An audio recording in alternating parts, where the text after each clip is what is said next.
We have a generation of people who have been destroyed and are subject to every wind and wave and every flood of the enemy. Drugs, sex, pornography, you name it.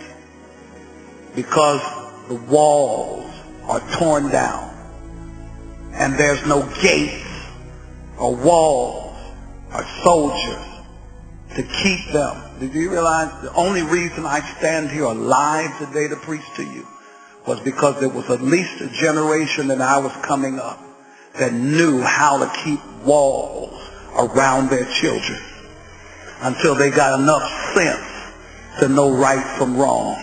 And I'm here to say I got a bunch of witnesses in here. I was made to go to bed at 9 o'clock, even though I was mad as hell. And I thank God because I don't look my age now. Some of you 20 and you look older than me.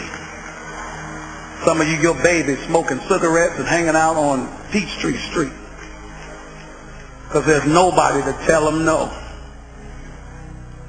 And they're being sexually abused and everything else. And I want to look at you and suggest something to you. Until we can cry about somebody else's problem, we can't touch it. And the problem with the church is allowing a whole generation to go to hell, unwalled and ungated. And we ain't even crying about it. We ain't even fasting about it. We don't really care about it, just as long as I get my breakthrough and my dance and hear my song. Right now, church, we're standing at the gateway of a new day that's already sprung. And everything we were doing, even as church, got to be radically changed, or we are dead. And this whole thing that we had this morning was a mockery before God, because nobody's weeping about nobody, and all we did was come in for our club meeting and do the familiar things that sanctified folk do.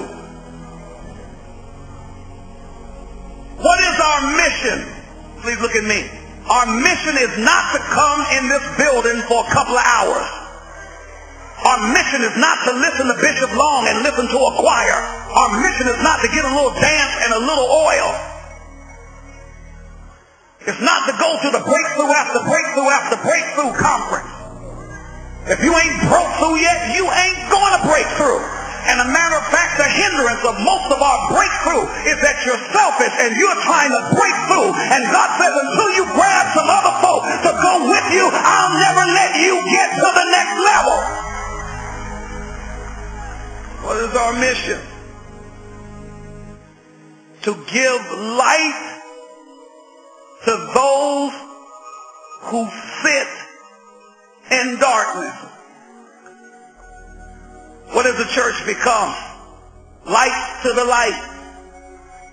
We come into our worship and we're lights and we want to light each other up. Look at your neighbor and say, you got a light? That's all we do. Pray for me. Lay hands on me. Light me up. You are the light of the world. Why you keep coming in here trying to get lit? And because you won't keep a dynamic prayer life, your pilot light keeps getting blown out and you keep coming here getting it restarted. I'm here to tell you, you better send up your own timber to the point that you're on fire 24/7. You are the light of the world.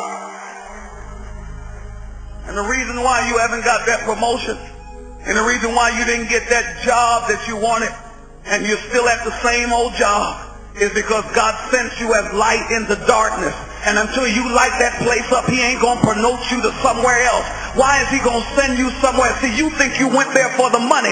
You didn't go there for the money. And the reason why you're discouraged is that you ain't making enough. What you get paid on Friday is seed. And if you're faithful with your seed can outdo Rockefeller. But you need to understand, I didn't send you there for a paycheck. I sent you there to be a light in darkness. And if you can be a light in darkness, I'll pay for your food. I'll get you into a house. I'll heal your body. I'll fix your marriage. I'll do things that you ain't even spoke about. If you can understand that you were sent as light to darkness.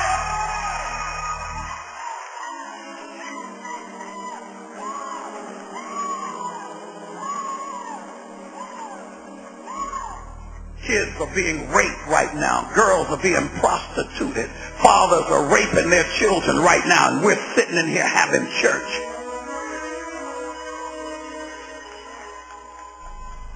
Fatherless generation, and men growing up, boys growing up thinking they're women, and women growing up thinking they're men and loving one another because nobody will stand and tell them.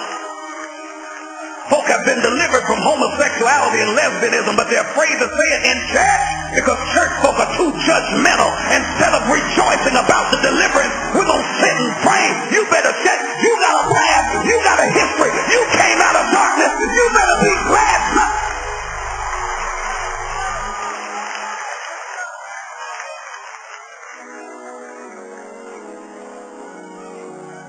You weren't always all that. And you still ain't that.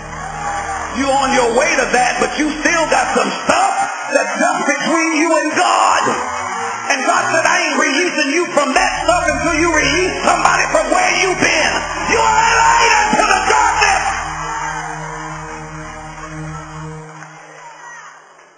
And the shadow of death. There are babies being born at Grady